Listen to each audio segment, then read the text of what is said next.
News 24 తెలుగుకి స్వాగతం. నా పేరు రీతు. వార్తలోని ముఖ్యాంశాలు ఇప్పుడు చూద్దాం.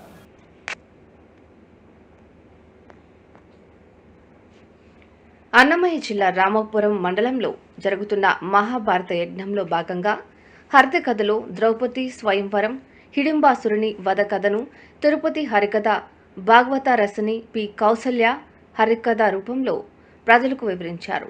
మహాభారత యజ్ఞం జరపడం వల్ల ప్రజలు మరియు గ్రామాలు చల్లగా ఉండాలని కోరుకుంటున్నామని తెలిపారు.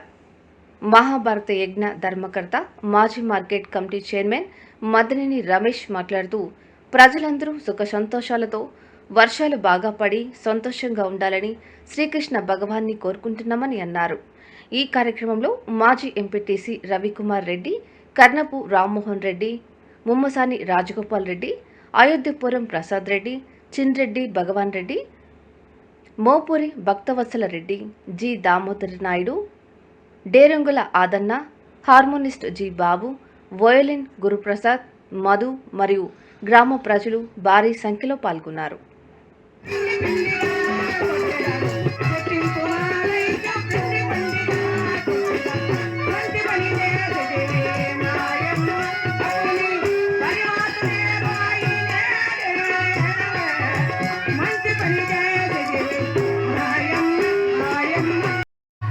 వారికి ప్రతిరోజు బండి అన్నము 2 దున్నపోతులు ఒక మనిషి ఆహారంగా పంపించాలట, రోజుకో ఇంటి చొప్పున. ఈ రోజు అంతా మన ఇంటి వారికి వచ్చింది నాయన. మరి వాళ్ళు ఎవరు వెళ్ళాలో తెలియక బాధపడుతూ ఉంటే నా బిడ్డలలో ఒకరిని పంపిస్తాను, భోజనం సిద్ధం చేసుకోమన్నాను. అవే ఏర్పాట్లు చేసుకున్నారా నాయన? అయితే అమ్మా అలాగా? అవునాయన. అయితే అమ్మా బకాసురునికి ఆహారం పట్టుకుని ఎవరిని పంపిస్తున్నావమ్మా? నాయనా భీమసేన, ఎవరినేమిట్రా? నిన్నే పంపించాలనుకుంటున్నానురా. అమ్మా నిజంగానా? నన్నే పంపిస్తావా? అవునైనా నిన్నే పంపిస్తానురా. అమ్మ ఎంత మంచి మాట చెప్పావమ్మా, మంచి అమ్మ, ఎంత మంచిదో మా అమ్మ.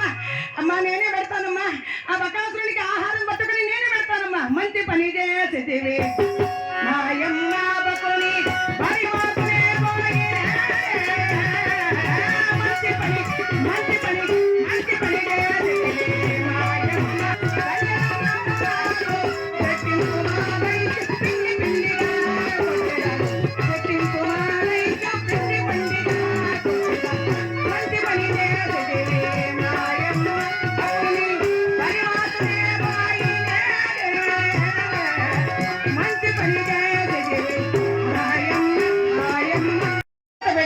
తల్లి కుంతీదేవి అలా ఏకచక్రపుర అగ్రహారములో హాయిగా ఆనందంగా కాలం గడుస్తోంది. ఇలా ఉండగా యథాప్రకారముగా అందరూ కూడా భిక్షాటనకి బయలుదేరి వెళుతున్నారు. ఆ రోజు ధరాజు ఆలస్యంగా బయలుదేరుతున్నారు, మిగతా వారందరూ కూడా వెళ్ళిపోయారు భిక్షాటనకు. ఆ సమయంలో ఆ ధర్మశీలుడి గారి ఇంట్లో నుండి ఏడుపులు వినిపిస్తూ ఉన్నాయి. ఆ ఏడుపులు విన్నాడు ధర్మరాజు. వెంటనే తల్లి దగ్గరకు వచ్చాడమ్మా. ఏమిటో మనకు ఆశ్రయంలో కల్పించినటువంటి ధర్మశీలుడి గారి ఇంట్లో నుండి ఏడుపులు వినిపిస్తున్నాయమ్మా.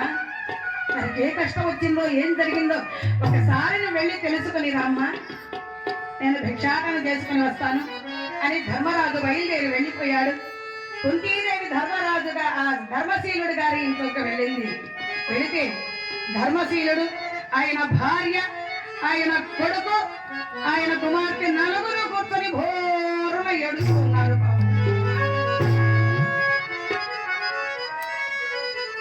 ఏడుస్తూ ఉంటే కుంతీదేవి అక్కడికి వెళ్ళింది. అన్నయ్య గారు, ధర్మశీలుడు గారు, ఏ కష్టం వచ్చిందండి మీకు? ఎందుకండి ఇలా దుఃఖిస్తున్నారు? మీ బాధకు కారణం ఏమిటో చెప్పండి అన్నయ్య గారు అనగానే ధర్మశీలుడు అన్నాడమ్మా, మా కష్టము మానవ మాత్రము తీర్చేటువంటి కష్టము కాదు తల్లి. అన్నయ్య పర్వాలేదు చెప్పండి అన్నయ్య, ఏ కష్టం వచ్చిందో చెప్పండి అన్నయ్య. అయినా అమ్మా పేదరికముతో బాధపడుతున్నటువంటి దానవనము నాకేం సహాయం తీయగలవమ్మా? ఇది సాధ్యమయ్యేటువంటి పని కాదమ్మా అన్నాడు. అన్నయ్య ఒకవేళ నా దగ్గర ధనము లేకపోవచ్చు, ధన సహాయం నేను చెయ్యలేకపోవచ్చు, కనీసం మాట సహాయమైనా చేస్తాను కదన్నయ్య. చెప్పండి ఏం జరిగింది, ఎందుకు మీరు బాధపడుతున్నారో చెప్పండి అన్నయ్య అంటే, ఏం లేదమ్మా, ఈ సమీపంలో బకాసురుడు అనేటువంటి ఒక దుర్మార్గుడైనటువంటి రాక్షసుడు ఉన్నాడు. వాడొచ్చి మా అగ్రహారం మీద పడి కనిపించిన వారందరినీ కూడా చంపించిట్టు ఉండేవాడు. ఇలా వాడి బాధలు భరించలేక గ్రామస్తులందరూ కూడా మాట్లాడుకొని వాడితో ఒక ఒప్పందానికి వచ్చామమ్మా. ఏమిటన్నగారు అది? ఏం లేదమ్మా, వాడికి రోజుకొక బండి అన్నము, 2 దున్నపోతులు, 1 మనిషి ఆహారంగా పంపిస్తామని ఊరు మీద పడొద్దని వాడితో మాట ఇచ్చామమ్మా. వాడికి ఒక నియమం పెట్టుకున్నాము. ఆనాటి నుండి ఈనాటి వరకు కూడా మా గ్రామంలో ఏదో ఒక ఇంటిలో ఈ దుఃఖము, ఈ బాధ తప్పడం లేదు. కాబట్టి నేను భోజనం సిద్ధం చేసుకోండి, నా బిడ్డలలో ఒకరిని పంపిస్తాను, మీరు బాధపడకండి అన్నయ్య అనగానే ధర్మశీలుడు అన్నాడు, అమ్మా వద్దు తల్లి, ఎంత మాట అన్నావమ్మా. అమ్మా, చెట్టుకు కాయ భారం కాదు కదా తల్లి. బిడ్డలు ఎంతమంది ఉన్నా కూడా బిడ్డలపై ప్రేమ తగ్గదు అని ఎదురు చూస్తూ ఉన్నాడు. ఎదురు చూస్తూ ఉంటే ఘోరంగా కనిపించింది బండి. చూశాడు, వస్తున్నట్టుంది బండి.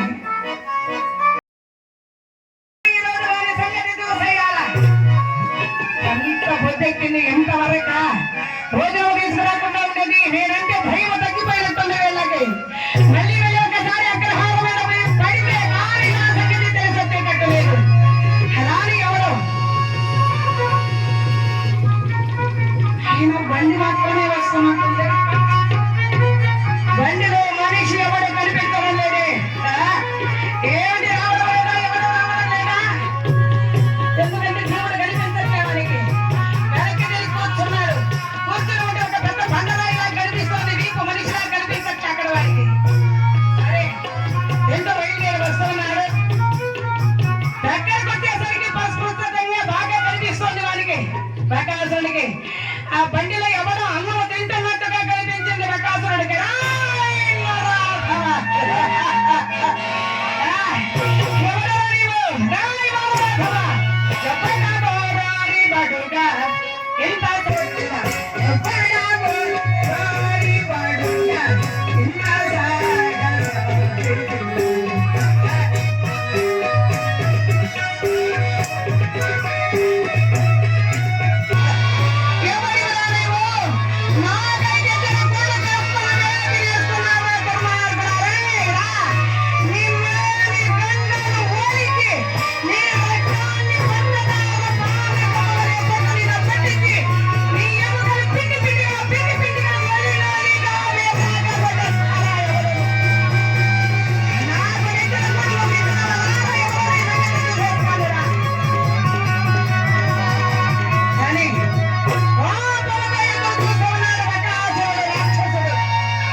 ఏంటో గుహ దగ్గరికి రాగానే బండిలో ఉన్నటువంటి అన్నం మొత్తం అయిపోయింది. 2 చేతుల్లో 2 ముద్దలు ఉన్నాయి.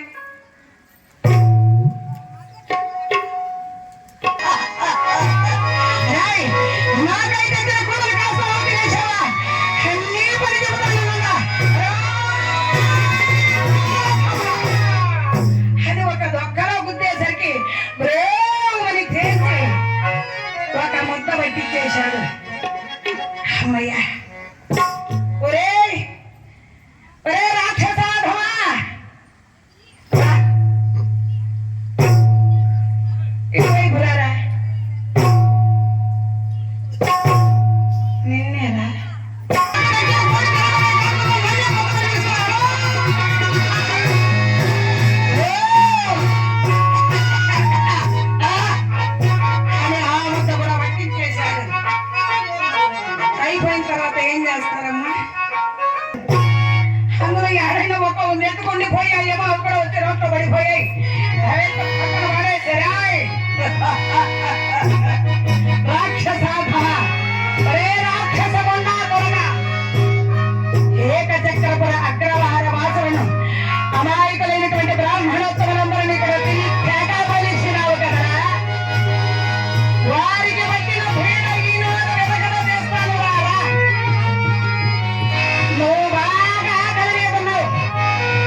ఏకచక్రపుర అగ్రహార వాసులు అమాయకమైనటువంటి బ్రాహ్మణులుగా అటువంటి బ్రాహ్మణోత్తములందరినీ కూడా చంపి కడుపు నింపుకున్నావు ఇంతకాలము. మూర్ఖుడా, నీ పిల్ల ఈనాటితో వెనకడైపోయింది వారికే.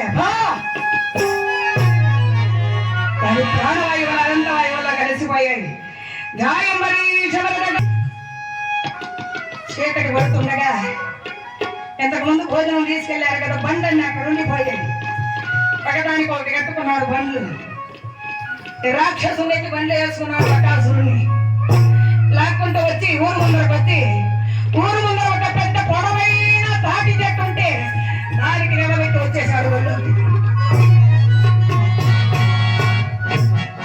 ఊళ్ళోకి వచ్చి